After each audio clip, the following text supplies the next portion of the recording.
Ladies and gentlemen, your host for the OG's Perspective podcast, Gandhi. And we are back with another episode. This time we have an illustrious guest in the person of Lucian Turcescu. He is currently in Romania and Europe, but he is at the present the full-time professor and the graduate studies director at the University of Concordia, the theological studies department. He has published books and articles extensively, and it is with pleasure that we have him here deliberating on the concept of religion. So we discussed it last week, and now I wanted to go in a little bit more in depth and invite a specialist in the field. So we trust that you'll enjoy. We trust that you are going to learn and gain insights. And don't forget to subscribe to the page. Make sure you share, comment so that we can grow and spread the information. Without further ado, let's get into the episode.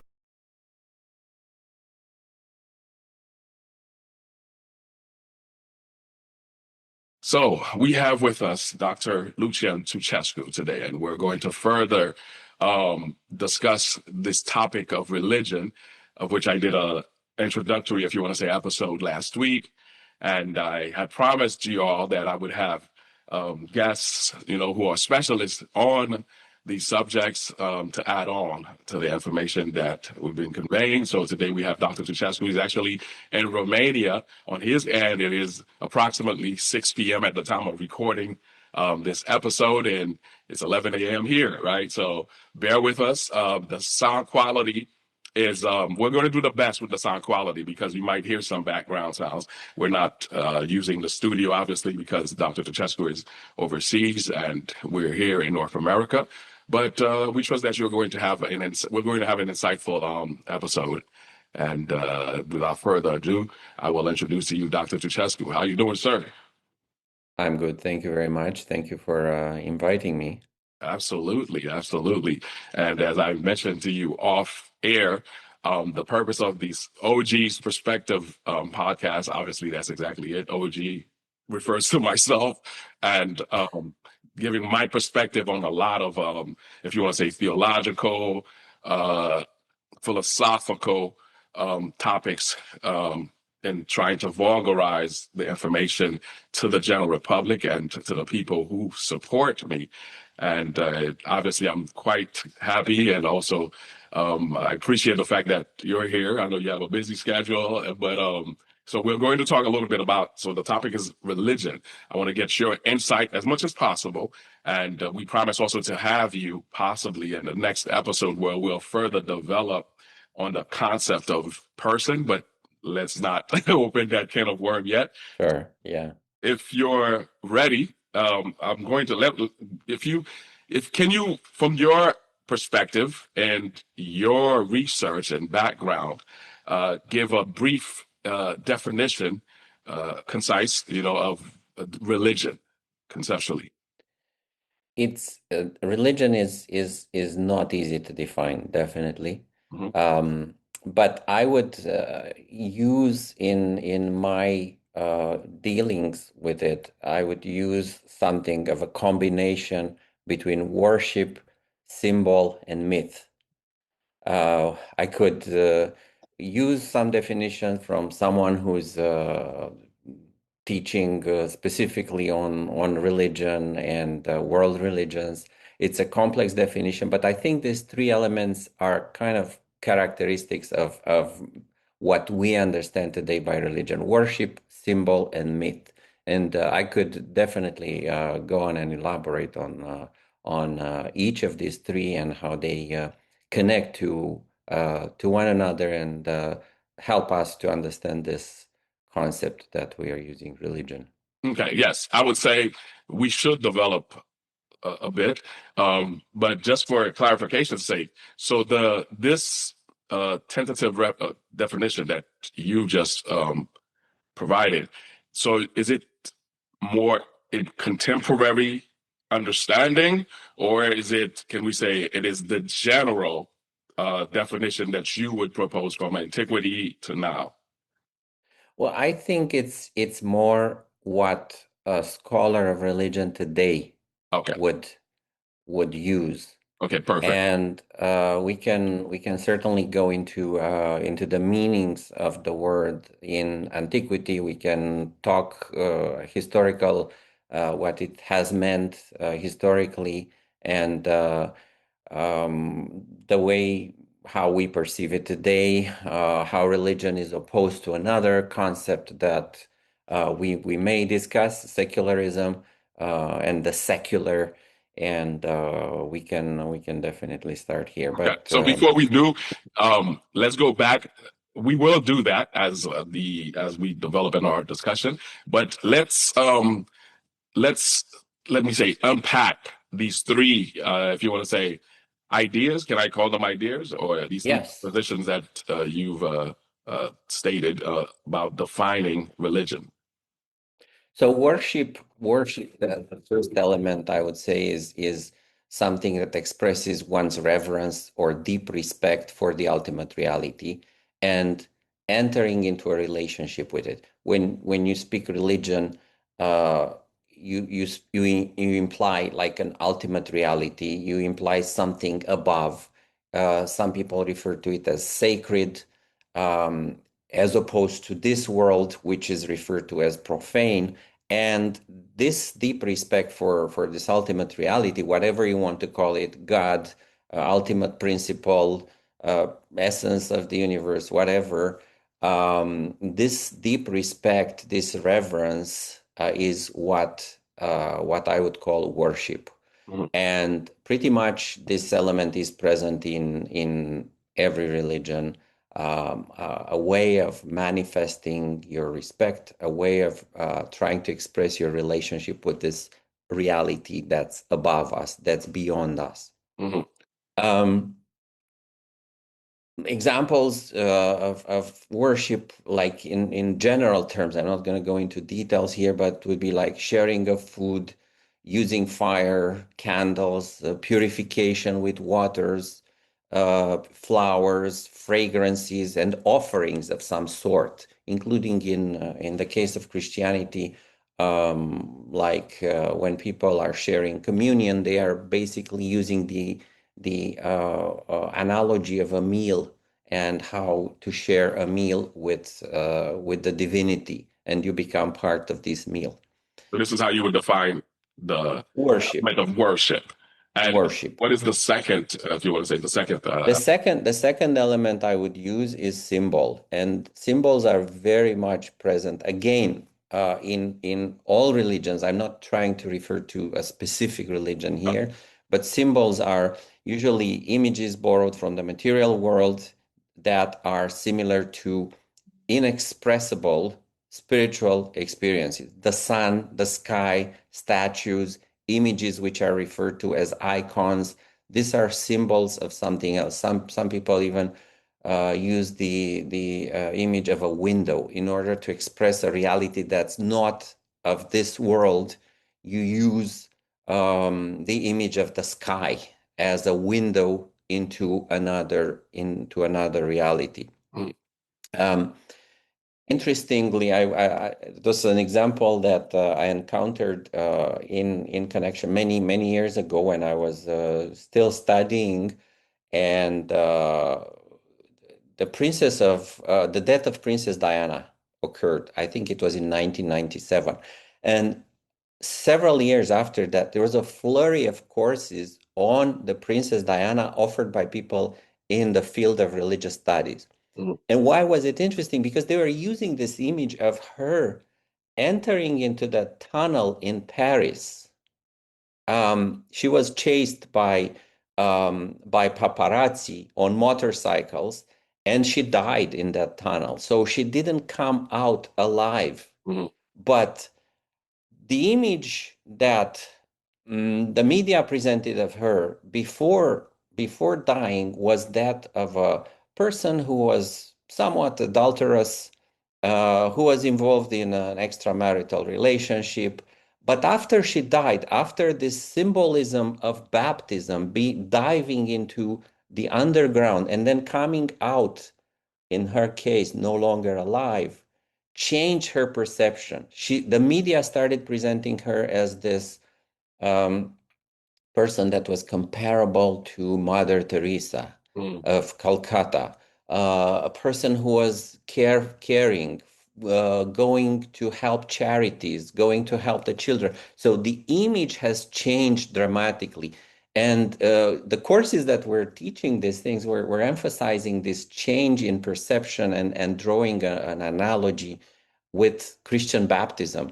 As someone is baptized, it goes into the water, comes out, receives a new name, and the new person is being changed. So this ancient symbolism of baptism was somehow present, if you want, unconsciously in the minds of journalists, some of whom may have been completely secular. Yeah. They had no idea what they were doing, but somehow this archaic image, archaic symbol of baptism and coming out a new person was present. So that would be. So that's I think it's a strong example of symbolism and something that probably a lot of people would connect with. Absolutely. And we are going to keep that in mind because I don't want to ask you the question. I have a question based on what you just described here in terms of the symbolism of Princess Diana's death, by, I guess, how the media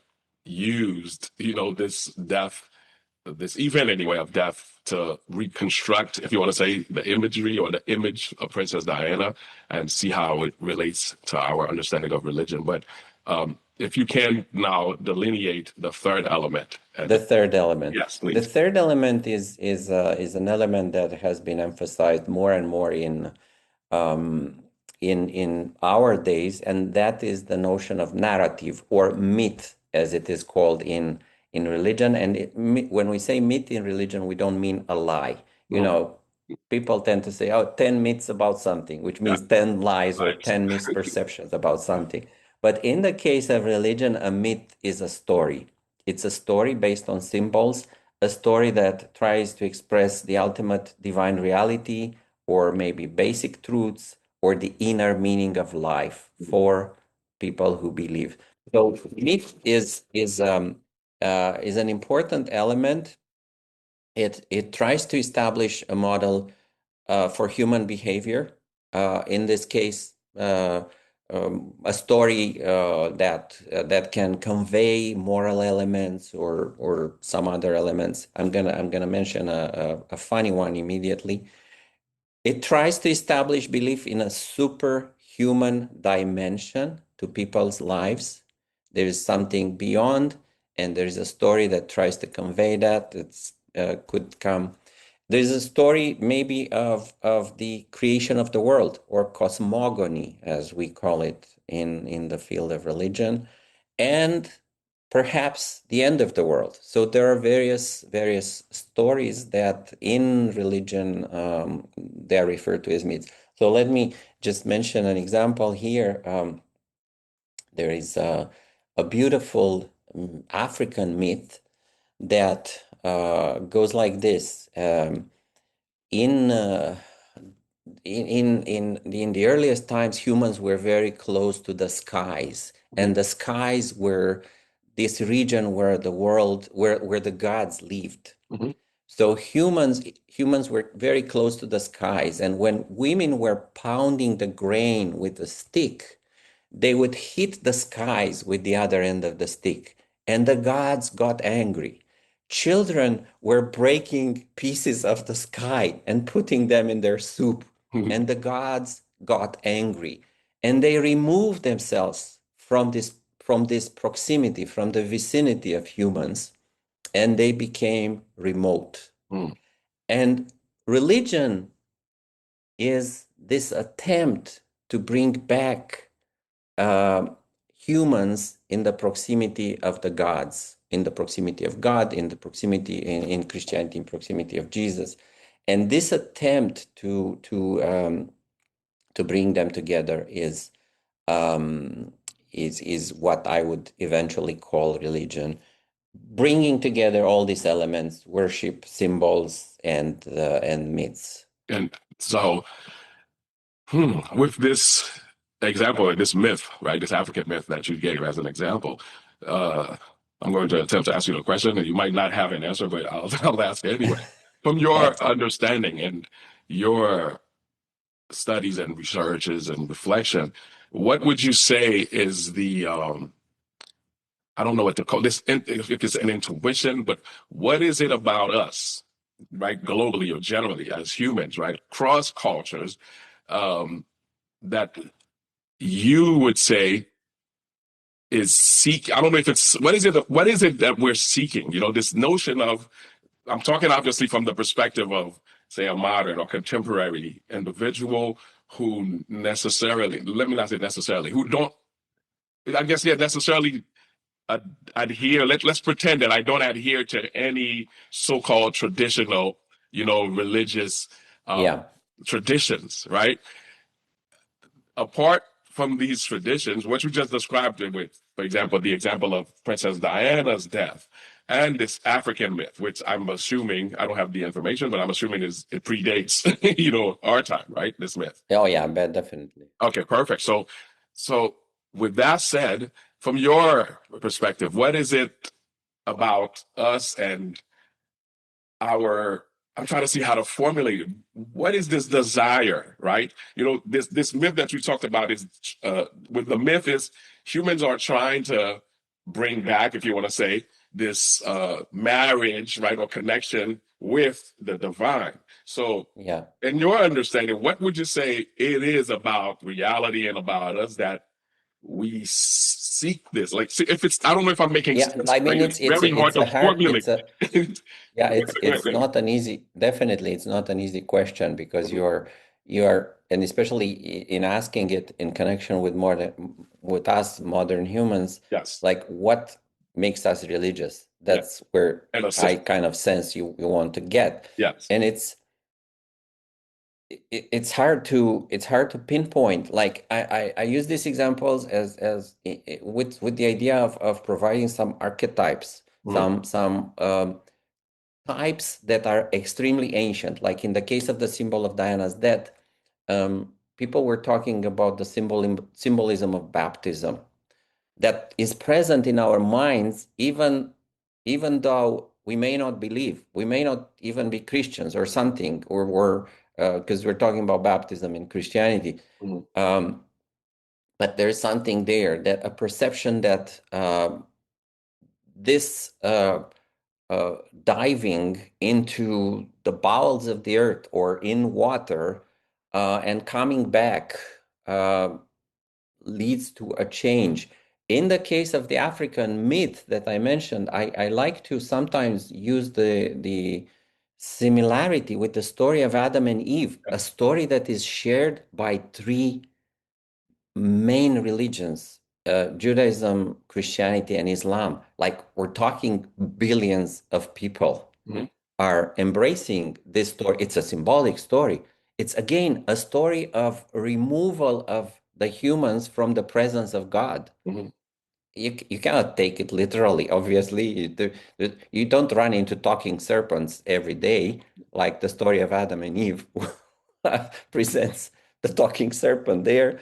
So you have to take it symbolically, and this symbolism of the removal of humans from the presence of God is similar to the removal of the skies from the presence of this community in Africa, which has this beautiful story. So I would say that there is something in us, and this myths, these ancient narratives that we are still sharing and enjoying reading, are testifying to a desire in us for something else, for something that is beyond this world, Mhm.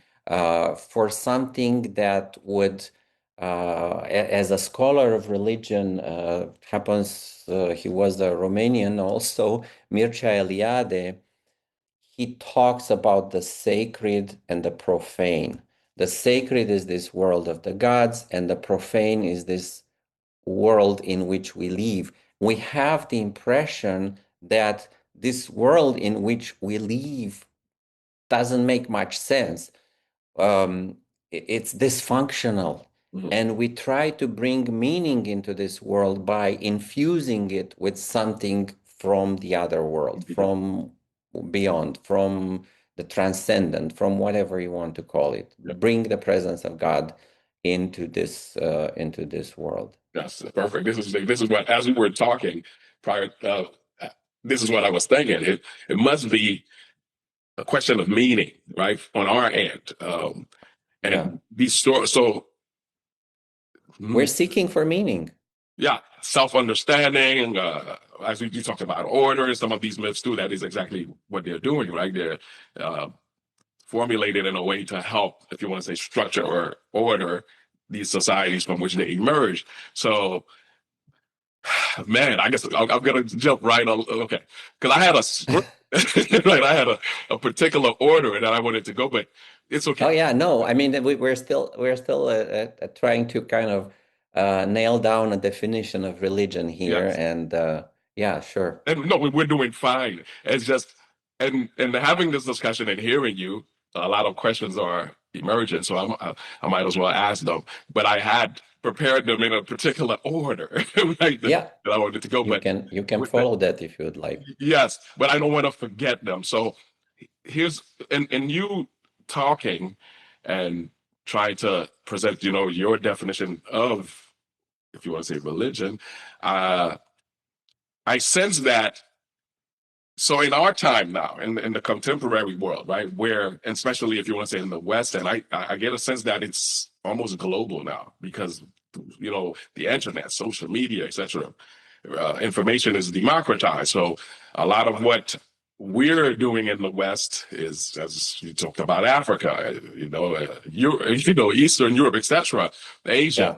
it's all there. So this notion of, again, specifically in the West, but like I said, I think it's, at this point, it's global. So this notion of secularism now, right, or the secularization of society, or this idea that in the West that we had, I guess, since the Enlightenment, right, this notion that, religion, how we objectified, right, this idea of religion, and objectifying it, we classified it from the Enlightenment as something that is irrational, right? In the human, I guess, understanding of reality. But, and listening to you talking, and it is my position also, it seems to me that, well, the term religion is probably what the issue is, the way we understand religion, but part of how we're constituted is as religious, if that makes sense to you. I would say so. Yeah, definitely. Yes. And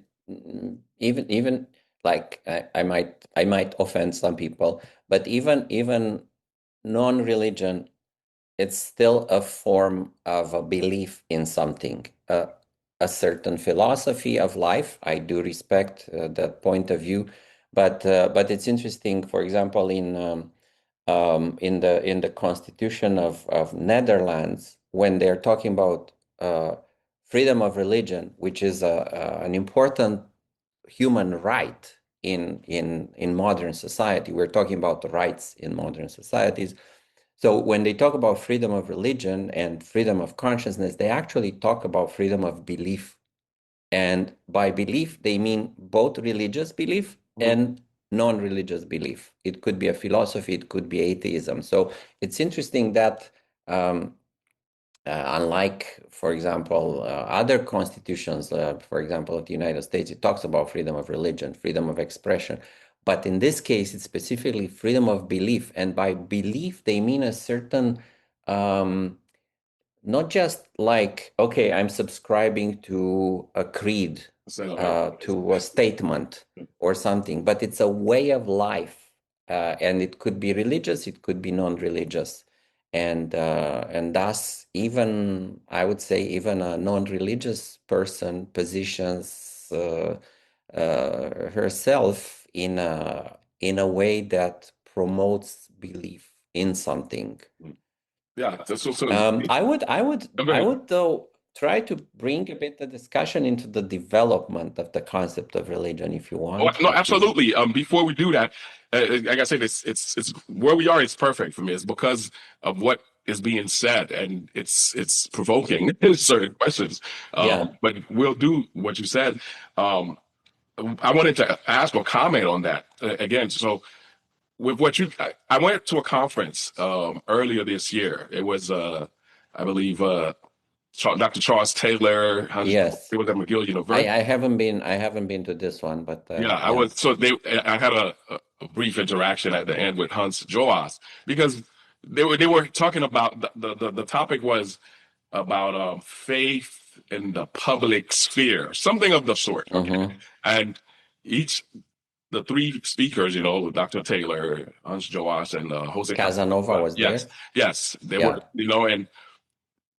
and along with what you're saying now, I sense that I was talking to Dr. Joas, and I was mentioning to him perhaps the issue to me in this discussion of religion and secularity and faith, non-faith, right? I think the problem for me, and I was mentioning to him, is the way we use the word religion, right? Because if we agree Yeah. between you and I right now that what I think the modern humans, right, or the modern person, right, uh, understand as religion, right?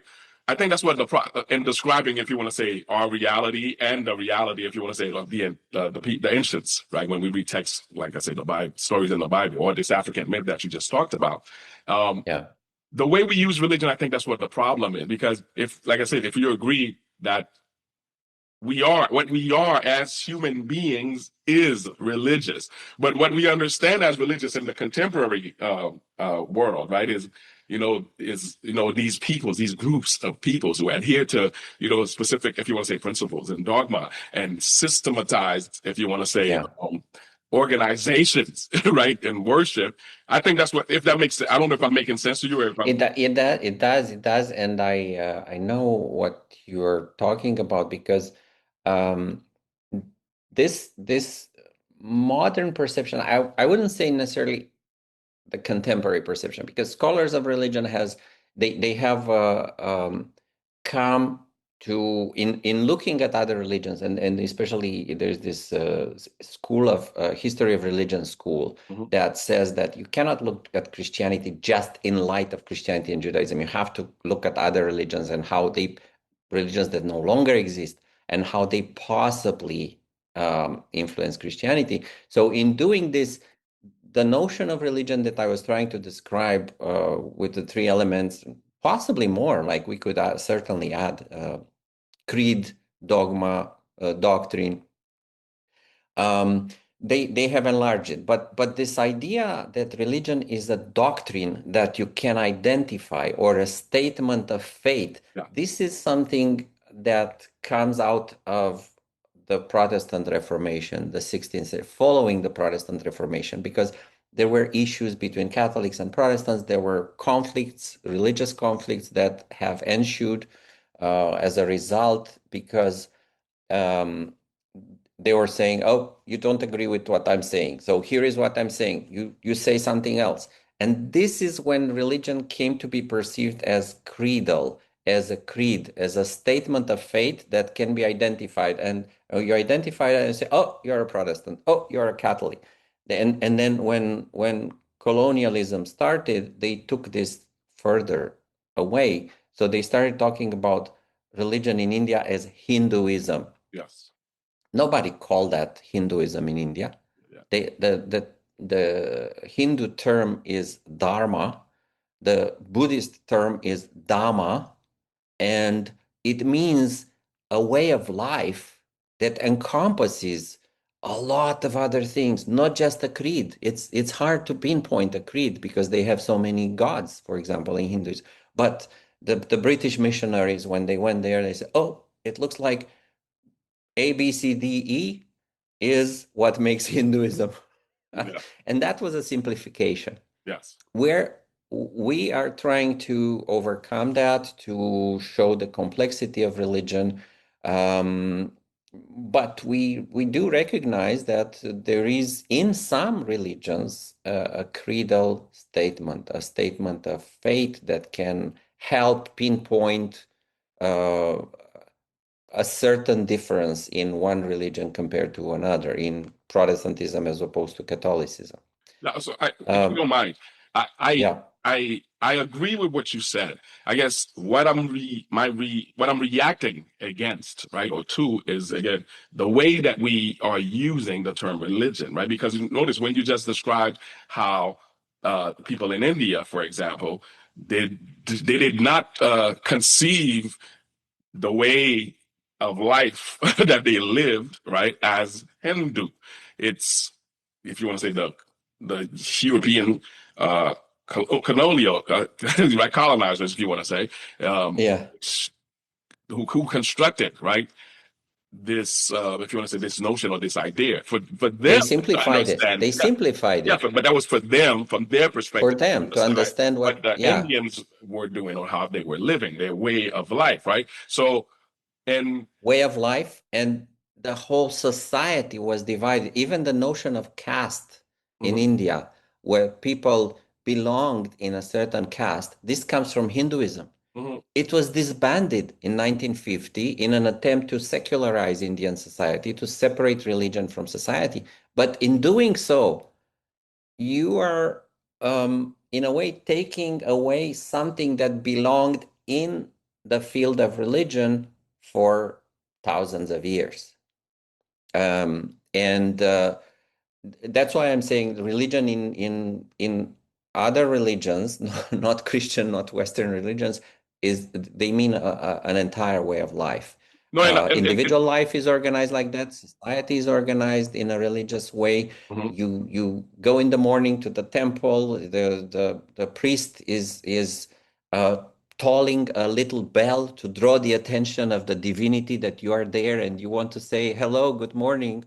Uh, mhm, just be aware that I'm here too, and I'm in this world and stuff like that. And then you go on to do your job for the day. mhm. Um, Well, you see, I guess let me reformulate, if you don't mind. What my issue, like I said, or what my point of contention is about, again, the way we use the term religion and trying to yeah, understand, if you want to say, others, right? Or try, yeah, and by others I mean the other nation, the other culture, or even yeah, antiquity, right? As scholars who study, if you want to say, the religion, right? So when we use the term, to me, I'm saying the term itself is problematic, because by saying, oh, yeah, religion, right? Like, if we objectify a way of life, for example, so that we can understand it. And I think what that does, for whether it's academics and greater society, when people are discussing, if you want to say, so-called religion, right, is it? yeah. I think it muddies the water, because what you just It does. to me, when you talked about dharma and dhamma, for example, is just say, well, this is the way that the Indians lived, or other people in Asia who, if you want to say, who live that kind of life. As an Yeah, example, if you don't mind, same thing when we study, say, the Hebrew Bible, the concept, or the ancient Near East, the way these people are living, what we're reading in these texts, it's, well, this is their way of life. It's their reality, right? Their yeah, worldview, and the way they structured, if you want to say, their societies. Whereas, again, us, when we're studying these texts, right, we tend to, it's like, when, like, you know what I'm saying? Like, it's like, it's this separate, we're trying to separate ourselves separate. from Yeah, we themselves, but separate. we're doing the same thing, as you mentioned yourself. And using the Princess Diana's death, and the way that the media constructed it, it's a myth. They created a story, Yeah, right? and yeah, and a story to do what? Well, for meaning, for, I guess, the greater world, who probably had an affinity to Princess Diana, who were affected, to give some kind of raison d'être, if you want to say, for that event, right? So that yeah, we can cope. And this is what the people in antiquity, this is what other cultures, if I'm getting it correctly, this is what they're doing also in their stories and their narrative, that we call of religion. course. I guess this is what I'm Yeah, saying. What I mentioned to Dr. Joas is, maybe, because you even talked about it in the field, in academia, we're trying to overcome, if you want to say, this notion. So in trying to overcome it, and I'll stop so see how you respond to it. Again, we need to find, I think, a new way of describing, again, what, systematized or organized or creedal religion, right? And find another way to describe, if you want to say, the worldview, or the living or the lived experience of peoples, whether it's people in South America or people Yeah. in ancient Persia, for example, right? Does that make sense to you? Like, that's why I'm saying the way you No, it does. position. But so in a way, what I perceive happened, there was a period of simplification. Mhm, And Westerners have simplified the notion of religion uh, post-Reformation, because there were a lot of debates about what you believe, what I believe, mhm, trying to define the other while trying to define yourself also. Catholics and Protestants were involved in this back and forth, and sometimes violently so. mhm, Um, and they simplified the understanding of religion. For several hundred years, this was the view, and colonialism took it away, and that's why they did not understand other religions. They belittled them. They When they discovered the New World, they were wondering if those people are humans or not, because why are they not dressed? Like, does it mean they did not commit the original sin? mhm, That's what they thought. mhm, Like, we were told in the Bible that Adam and Eve should be dressed. So mhm. how come these people are not dressed? Are they still human? Are they whatever? So it was a simplification that had an impact, and a negative impact, in the sense that they destroyed other civilizations. Mhm. In modernity, we try to reconstruct this notion in its complexity, the notion of religion. We try to understand that there are forms of manifesting yourself religiously that are different from the dominant Christian, Judeo-Christian ones that are present in Western society. And I think this is a good thing. We are retrieving the complexity of the notion of religion. Mhm. In antiquity, they did not only have one term for religion. They have, and I'm talking like, I spoke a bit about Dharma, but I'm not so much of a specialist in Hinduism. I did teach courses on world religion at an introductory level, Mhm. but in the civilization that I'm more familiar with is the Greco-Roman civilization Mhm. of antiquity, and there they had they had several words. So I'm just going to mention them in English first. I could mention the Greek and the Latin word as well when we Sure. get there and what they mean. So one word was piety or duty, piety and duty. It was a moral and civic obligation to the gods, to society, and to your family. So that was a word they used for religion. Mhm. It's eusebia in Greek, pietas, from which the word piety comes in English. Yes. And how do you for the sake of the audience, what's the Greek word? How do you spell it? Eusebia, Eusebeia. And it's interesting because you're a philosopher too. When Socrates was condemned to death, he was accused of being impious. Asebeos. So eusebia means piety, asebeos means impious. Why? Because he claimed he had an inner voice. They called it a daimon, or a demon in Greek, who was speaking to him. And when he was accused of being impious, they said, but you are bringing new gods into the city of Athens that the state does not accept. So you are an impious person. You are not a pious person because you are bringing new gods into the city. So wait, if you don't mind, Another, so that so this notion piety, of piety pious is thing, one of the words. how would you if we could flesh it out further, because it seems to be this notion of piety seems to be more reverence, like you're not being More irreverent reverence to the and gods. duty. More reverence and duty. Um, Duty in what even sense? even duty in the sense of responsibility. Responsibility to honor your gods, to honor society, to honor your leaders, to honor your family. So this notion of the notion that we keep talking a lot about rights today. Sure. There were no rights in antiquity, Yeah. and in very few society there were rights. There's the right of the king or something like that, but people in general did not have rights. Rights is something that was invented by Western modernity, especially by liberalism. And they used to talk more about responsibilities and much less or not at all about rights. So piety is one such responsibility towards the gods. Religious practice is the external ritual observance, the worship that I talked about. And this was another term that they were using. It's in Greek is threskeia, or in Latin, cultus deorum, the cult of the gods. So this was the religious practice. Another term they used is reverence or fear, which expressed the fear of God, the sense of awe in the presence of the divine. And they used for that Greek term theosebea, or in Latin, religio.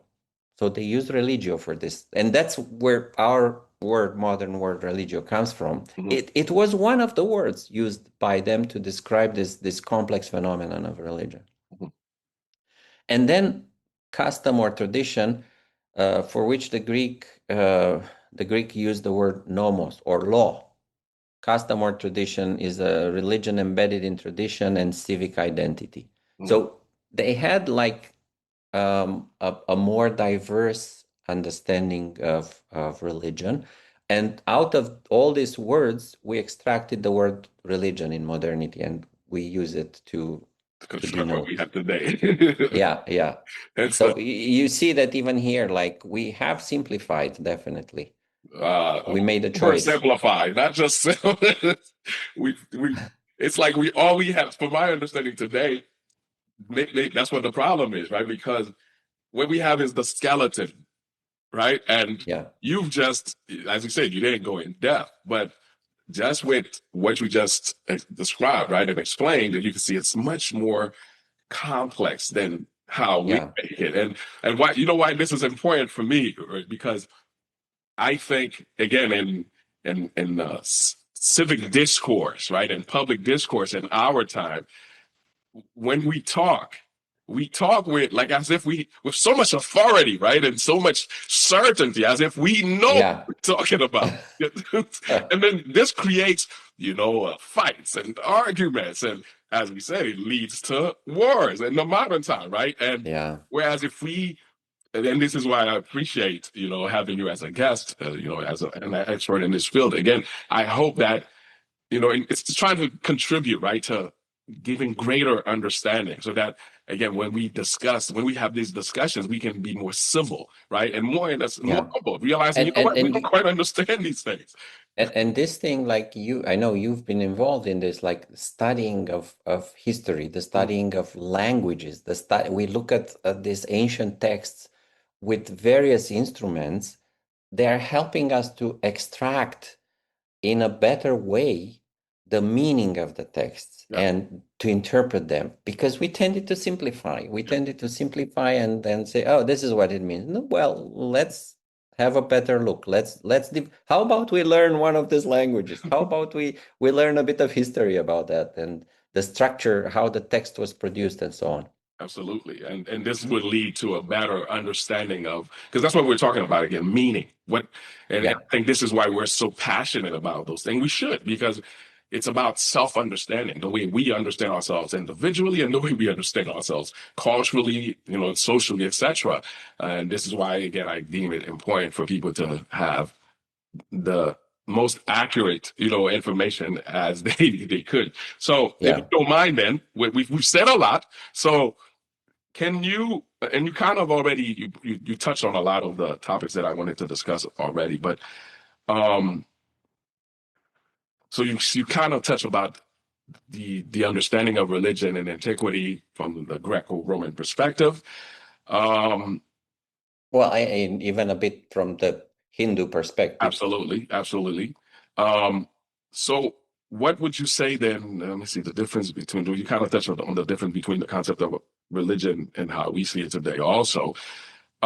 So perhaps then, because we talked a lot, at least myself anyway, I've referred a lot to this notion of secularism, right? So can you, one, first define, I guess briefly, what we mean by secularism, and what is the interface or the interplay and the interaction between this notion of secularism or secularity that we've been talking about in, Western societies specifically, in Quebec and Canada, the United States and Greater Europe, and its relationship and interface with this notion and this idea of religion that we've been trying to understand thus far. So that's a very interesting term, secular.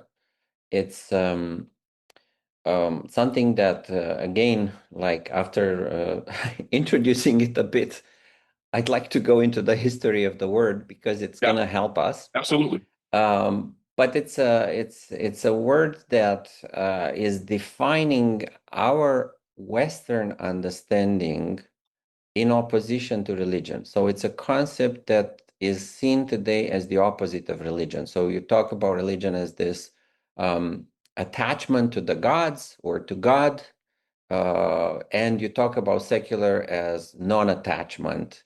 And Western societies tend to separate religion from other institutions, and this separation they call secularization. This pushing of religion, like we discussed in other societies, non-Western, and in antiquity, there was no separation. Mhm.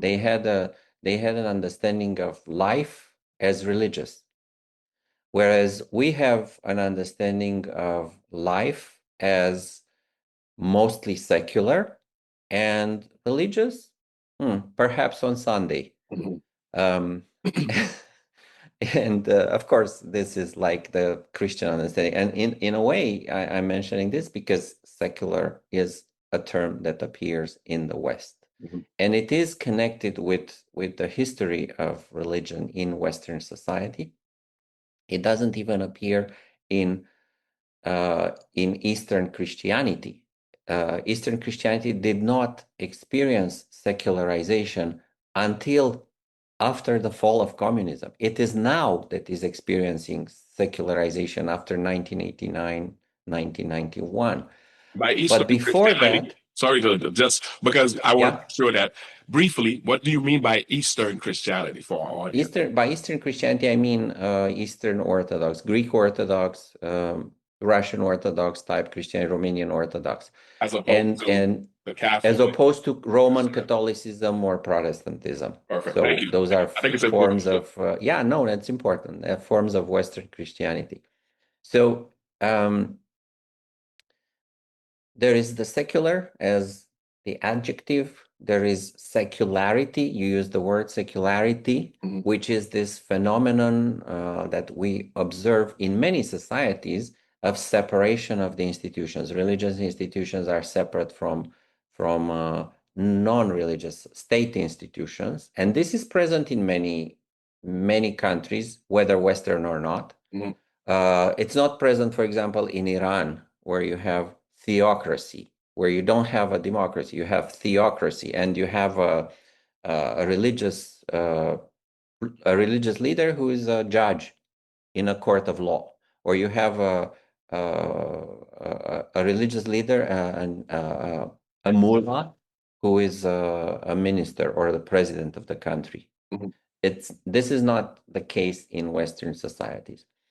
So if you, with your permission, I'd like to go a bit into the origin of the word and the etymology. So secularization, scholars tend to agree that comes from the Latin word seculum. Seculum, which is a period of time. And it gave in languages derived from Latin, like French, it gave the word siècle, century. So it gave the word siècle. In Romanian, we say secol. Siècle in French, secol in Romanian, and this period seculum in Latin, which kind of people agreed or disagreed. It was a period of time, maybe of 90 years, maybe 110 years, and eventually they settled it's probably a period of 100 years. Let's agree that it's 100 years, and we call it siècle or century in English. The first use in Christianity appears apparently in Tertullian and Augustine. So Tertullian like 2nd to 3rd century, and Augustine 4th to 5th century. And these are church fathers. Church, Christian theologians, and they are using it so they contrast Christian piety or Christian religion with the worldly affairs, and they call worldly affairs secularia, or secular, as we would say today. Augustine introduces this notion of the seculum associated with, he calls it the earthly city. A Christian lives in this world, which he calls earthly city, and is on a pilgrimage toward a heavenly city, or the city of God, the eternal city. So this period in the world he calls seculum. Which period? The period between? It's an undetermined period. It's an undetermined period. It's usually between the coming of Jesus and the end of the world. Okay. And in doing so, he kind of cuts the tension, because people believed some people believe today that the end of the world is going to come at some point.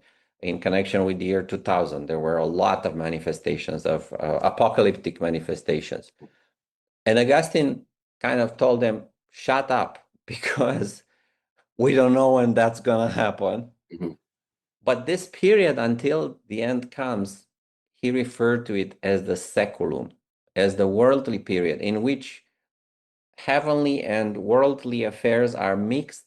The church is not perfect, but it's on its way to perfection, and Christians should try to strive for perfection and for saintly life. Mm-hmm. Beyond Augustine, in the medieval period, in the West, the Catholic Church used the word secular clergy. So they refer to some priests as secular. And they were opposed to the regular clergy, which were part of a religious order.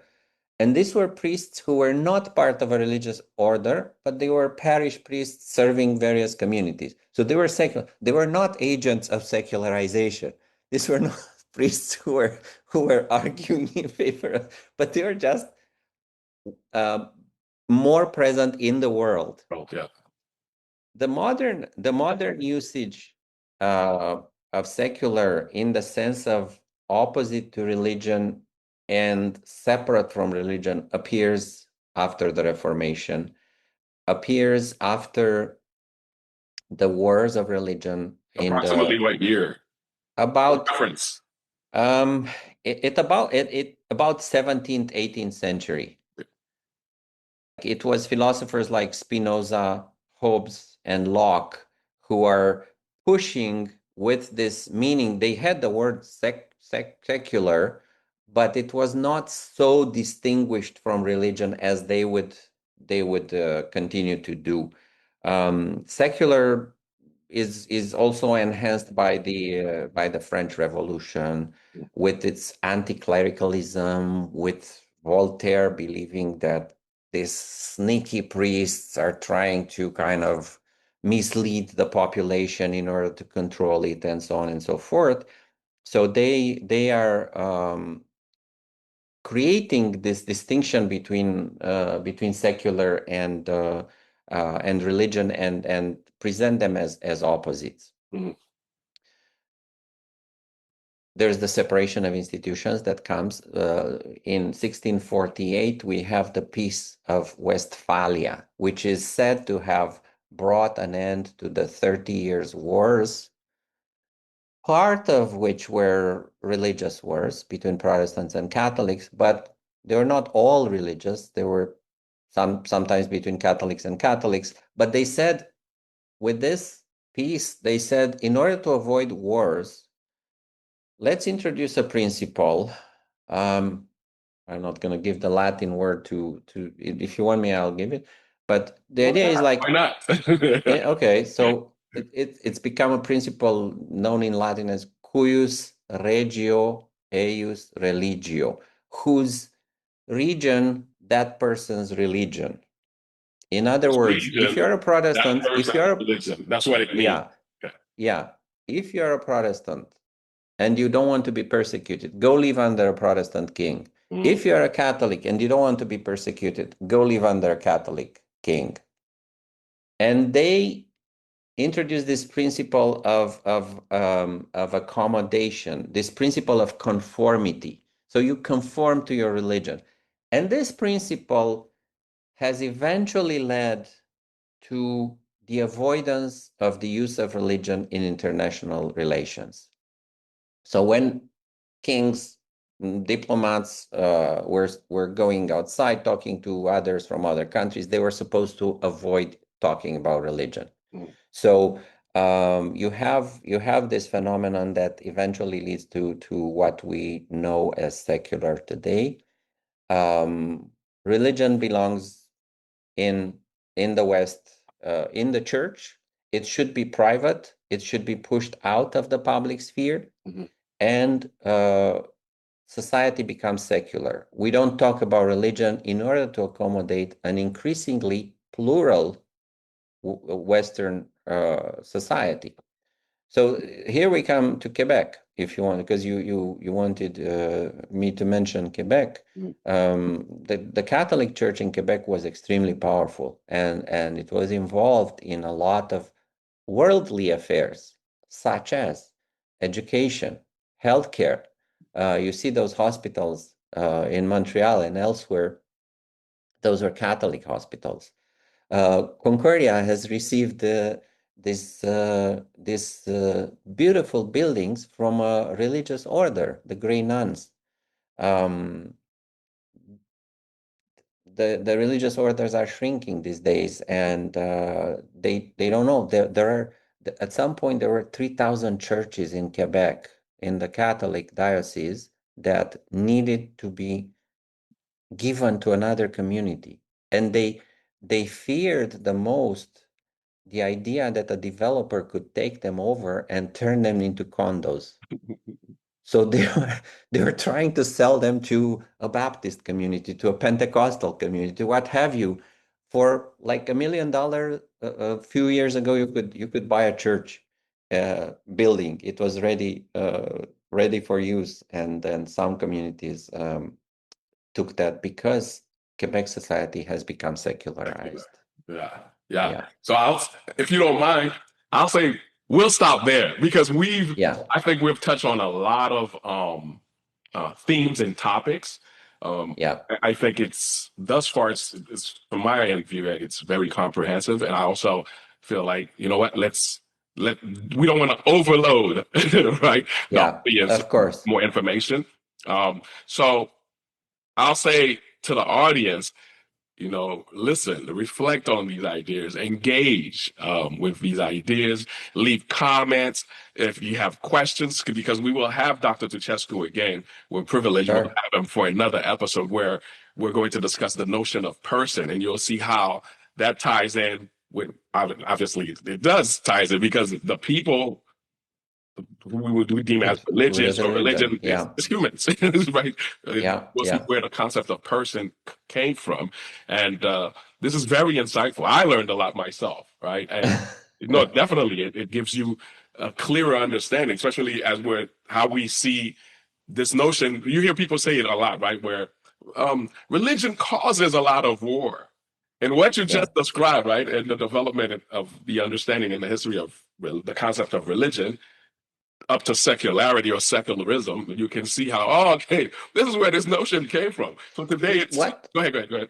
what I would just like to add Mhm. briefly, I'm not going to develop here. Yes. If you want me on another occasion, there is this phenomenon of desecularization Mhm. that is being noticed, and people like the ones you mentioned, like Charles Taylor and Casanova, Mhm. for example, are proposing this idea that, especially after the fall of communism, after 1989, the end of the 20th century, beginning of this new century, a lot of people have returned to religion. Mm-hmm.